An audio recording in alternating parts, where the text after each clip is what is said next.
नमस्कार दोस्तों, मेरा नाम है चंदन। मैं आप सभी का स्वागत करता हूँ हमारे यूट्यूब चैनल पे। दोस्तों, आज हम बात करने वाले होम लोन पे लगने वाले कुछ फीस के बारे में।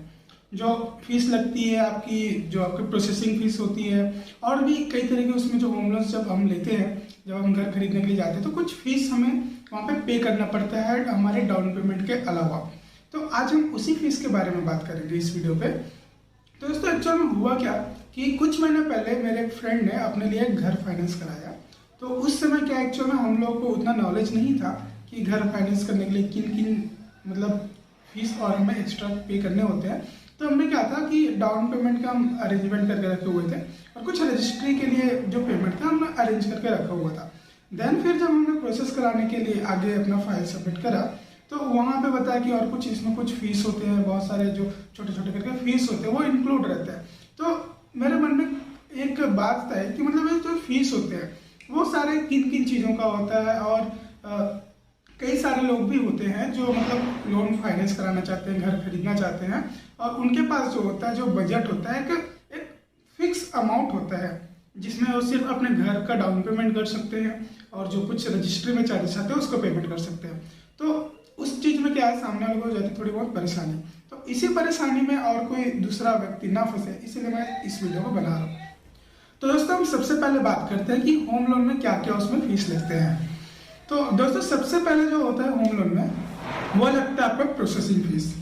तो दोस्तों, जो प्रोसेसिंग फीस होता है वो 0.25% से 1% तक का आपका जितने का भी आप लोन अमाउंट है उसका 0.25% से 1% तक का हो सकता है। और इसकी जो कैपिंग होती है, जैसे अगर ये तो रही बात, हम अगर 10 लाख 20 लाख 50 लाख अगर 1 करोड़ तक अगर हम घर लेते हैं तब की बात। तो उसमें क्या होता है दोस्तों, कई बार क्या होता है, जैसे हम कई सारे लोग जो होते हैं बड़ा कर लेते हैं, 3 करोड़ 4 करोड़ 5 करोड़, तो उसमें क्या होता है 0.25% भी एक बहुत बड़ा अमाउंट हो जाता है।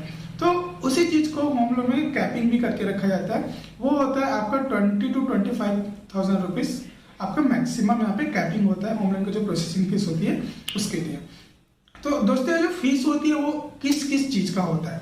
तो ये जो फीस आपकी जो लगती है, प्रोसेसिंग फीस जो होती है, वो होता है आपका मार्केटिंग का होता है, और जो सेल्स में जो कॉस्ट आते हैं, जो डीएसएस होते हैं, या फिर जो वो अपने एजेंट लगा के रखे रहते हैं, या फिर जो एम्प्लॉइज होते हैं उनका जो इंसेंटिव वगैरह जो भी इसमें इंक्लूड रहता है, तो वो सारा चीज उसमें इंक्लूड रहता है। और जो आपका एडमिनिस्ट्रेटर जो चार्ज होता है वो भी उसमें इंक्लूड होता है। तो इसमें क्या होता है दोस्तों कि आपकी जो सारे जो चार्जेस होते हैं वो आपको अपने जेब से पे करने पड़ते हैं। ये जो मैं आपको भी जो फीसेस इसमें आगे बताने वाला हूँ वो चार्जेस है जो आपको अपने जेब से पे करने पड़ते हैं जब आप होम लोन कराते हैं, प्रॉपर्टी खरीदते हैं तब। दोस्तों, जो दूसरा चार्जेस होता है वो होता है टाइटल क्लियरिंग चार्जेस। तो दोस्तों, टाइटल क्लियरिंग चार्जेस क्या होता है, जो आपको 2,000 से 3,000 रुपए के आसपास लगता है।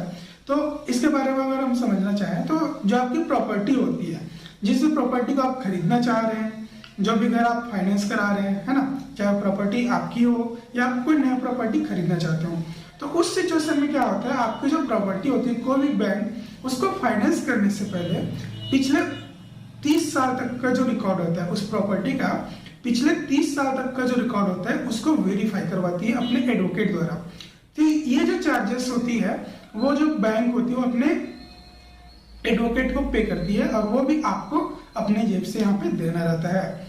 दोस्तों, तीसरे जो चार्ज होती है वो आपका होता है वैल्यूएशन चार्ज, या 2,000 से 3,000 रुपए के आसपास लगता है। अब ये वैल्यूएशन चार्ज होता क्या है दोस्तों? वैल्यूएशन चार्ज मतलब आप जिस भी प्रॉपर्टी के नाम से लोन ले रहे हैं, जो भी घर आपको खरीदना है, जो भी आप प्रॉपर्टी को फाइनेंस करा रहे हैं, उस प्रॉपर्टी का वैल्यूएशन एक्चुअल में उतना है कि नहीं जितना कि आपने लोन अमाउंट में डाला हुआ है। तो उसी चीज को चेक करने के लिए बैंक अपने इंजीनियर को भेजती है और वहां पे सर्वे कराती है आपके जो भी प्रॉपर्टी है उसके ऊपर, और उसका वैल्यूएशन रिपोर्ट तैयार कराती है।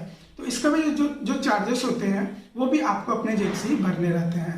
दोस्तों, चौथे चार्जेस की अगर हम बात करें तो वह होता है आपका स्टाम्प ड्यूटी का। आप जो भी लोन करवा रहे हैं या फिर जो भी आपका घर का जो डॉक्यूमेंट्स है ना, उस चीज को लीगलाइज करने के लिए स्टाम्प ड्यूटी का चार्ज आपको यहाँ पे करना पड़ता है, और ये भी आपको 2,000 से 3,000 रुपए के आसपास यहाँ पे लगता है। जो भी आप यहाँ पे लोन एग्रीमेंट करा रहे हैं, जो भी आपकी प्रॉपर्टी का जो एग्रीमेंट है, सेल्स एग्रीमेंट, परचेस एग्रीमेंट, जो भी आपका बनता है, उसको आपको लीगलाइज कराना पड़ता है स्टाम्प पे, और वहाँ पे नोटरी में जाकर उसको लिखवा के उसको बैंक में सबमिट करना रहता है। तो इस चीज का भी चार्ज जो होता है आपको अपने जेब से पे करना होता है।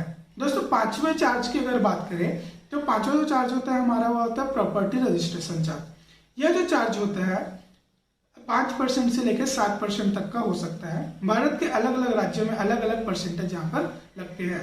यह जो चार्ज है टोटल आपकी जो प्रॉपर्टी होती है, प्रॉपर्टी की जो टोटल वैल्यू होती है उसका 5% से लेकर 7% तक का होता है।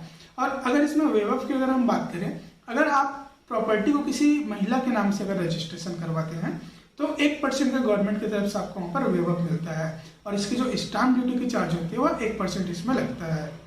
दोस्तों जो छठवां चार्ज इसमें लगता है आपका वह होता है मॉर्गेज चार्ज। यह भी आपको 10,000 से लेकर 15,000 तक का इसमें लगता है।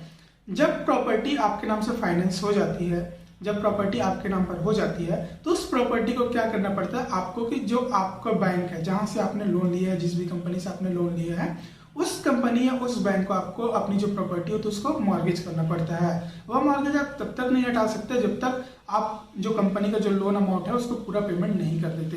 तो ये जो आपको जो मॉर्गेज का चार्ज, मॉर्गेज करने का जो चार्ज करना पड़ता है वह होता है आपका लीगलाइजेशन होता है। ये भी आपको नोटरी के द्वारा स्टाम्प ड्यूटी बनाकर वहां पर इसको देना पड़ता है। तो यह भी जो प्रोसेस होता है दोस्तों वो होता है आपका रजिस्ट्रार ऑफिस से। इसमें भी आपका 10,000 से 15,000 तक का इसमें खर्चा होता है।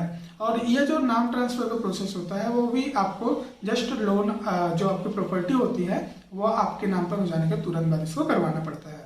दोस्तों यहाँ पर जो सातवां चार्ज लगता है वह लगता है आपका इंश्योरेंस का चार्ज।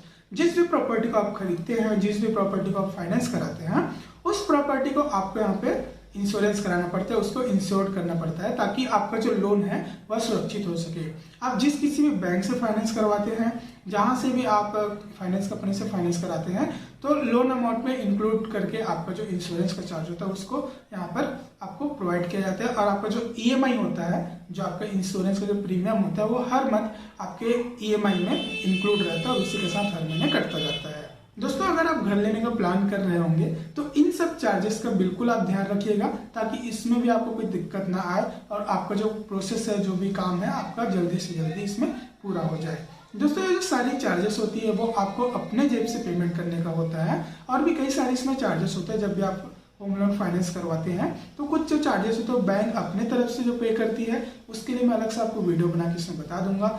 फिलहाल तो मैंने अभी सिर्फ उन्हीं चार्जेस के बारे में बताया है जो आपको अपने जेब से मेन पे करने का रहता है।